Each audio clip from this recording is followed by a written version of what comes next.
What was it like to travel 100 miles in the year 1200? Today, that's just a casual drive, a short flight, a distance you barely even think about.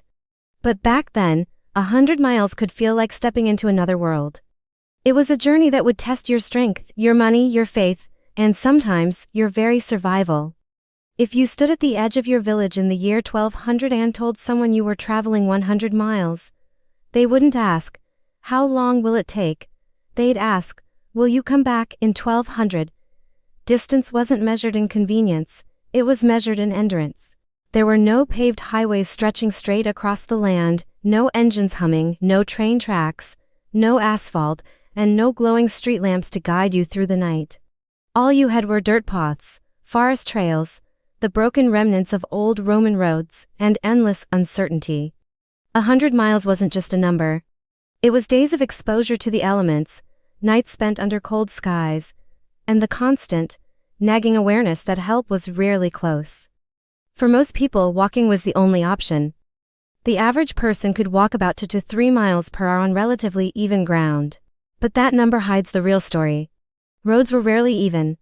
Rain turned dirt tracks into thick, heavy mud that clung to your boots and slowed every single step. In the summer, dust would fill the air and crack your skin. In winter, snow and ice made every mile a dangerous gamble. A healthy adult, walking steadily, could maybe cover 15 to 20 miles in a long day, assuming the weather was good and the terrain was reasonable. That means a 100-mile journey would take 5 to 7 days of hard walking. And that was the best-case scenario. The reality was much harsher. Blisters would form by the second day. Your shoulders would ache from carrying your supplies. Food had to be rationed carefully. Most travelers couldn't afford to stay at inns, so they slept in barns, under trees, or simply by the roadside. Some relied on the hospitality of monasteries, which often provided simple shelter to pilgrims and travelers. But between those safe havens were long, lonely stretches of isolation. Forests in medieval Europe weren't the scenic hiking trails we know today. They were dense, shadowed, and filled with real danger: wild animals, bandits, and the ever-present fear of just getting lost. And if you fell ill during your journey, there were no roadside clinics. A fever or an infected wound could end your trip permanently. Even something as simple as a twisted ankle could trap you miles from any help. Walking 100 miles meant gambling with your own body. Every step you took carried a risk. Now, those who could afford horses traveled differently, but not effortlessly. A horse definitely increased your speed, but it also introduced a whole new set of responsibilities.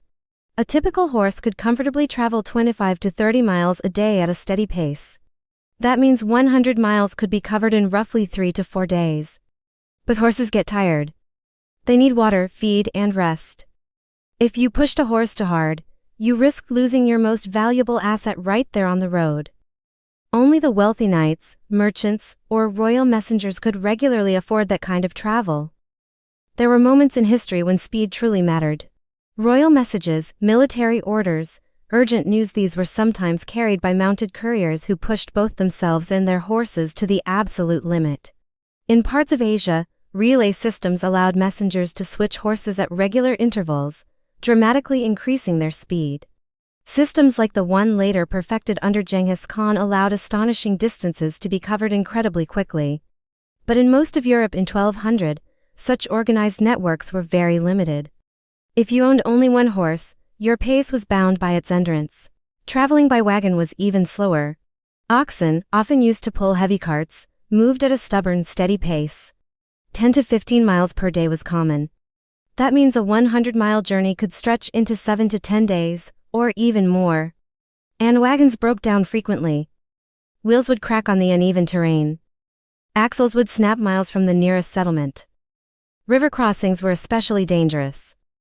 Bridges were rare and sometimes unsafe, forcing travelers to ford rivers directly. One misstep in deep water could cost you your supplies, your animals, or your life. But rivers themselves were the hidden highways of the medieval world. If you were fortunate enough to travel downstream by boat, you could move 40 to 60 miles in a single day. In ideal conditions, 100 miles might take only 2 or 3 days. That was remarkably fast for the era. But traveling upstream was a completely different story. Boats had to be rowed against the current or physically pulled from the riverbanks by men or animals. Progress would slow to maybe 10 or 20 miles per day. That same 100-mile trip could then take 5 to 10 exhausting days. Major rivers connected the growing centers of trade and culture.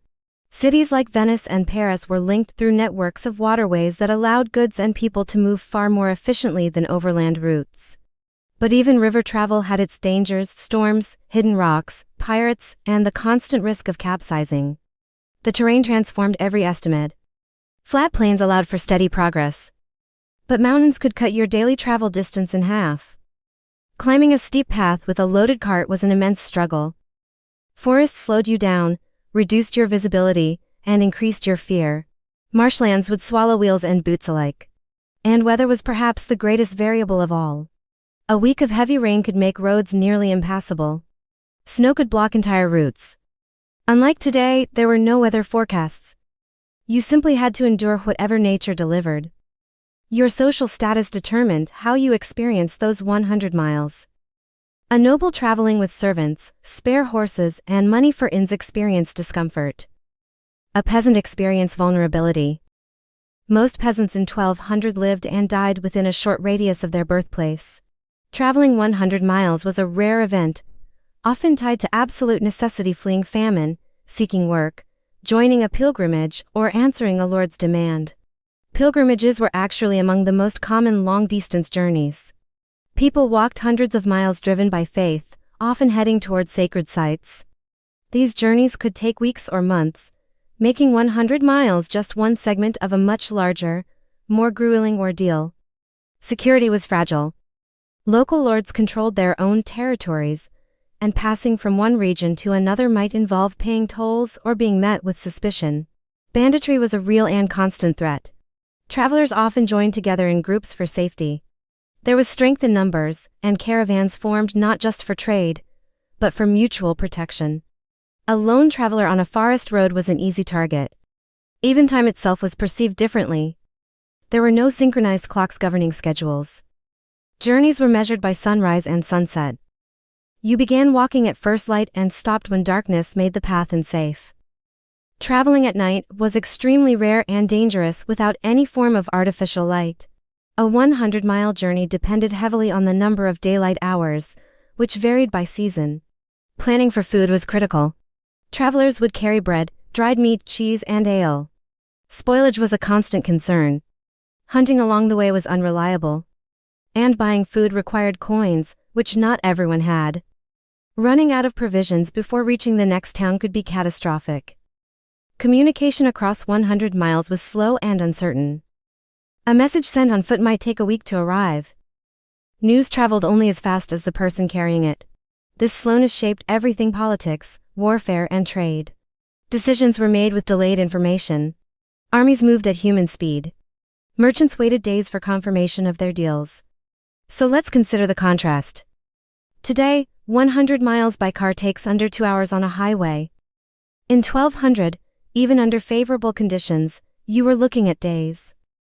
5 days of walking, if you were strong and fortunate. 3 or 4 days on horseback, if you were wealthy. Perhaps 2 or 3 days downstream by boat. But every one of those estimates assumed stability: good weather, good health, no robbery, no broken wheels, no swollen rivers. For many, the bigger question wasn't how long it would take, but was the risk worth it?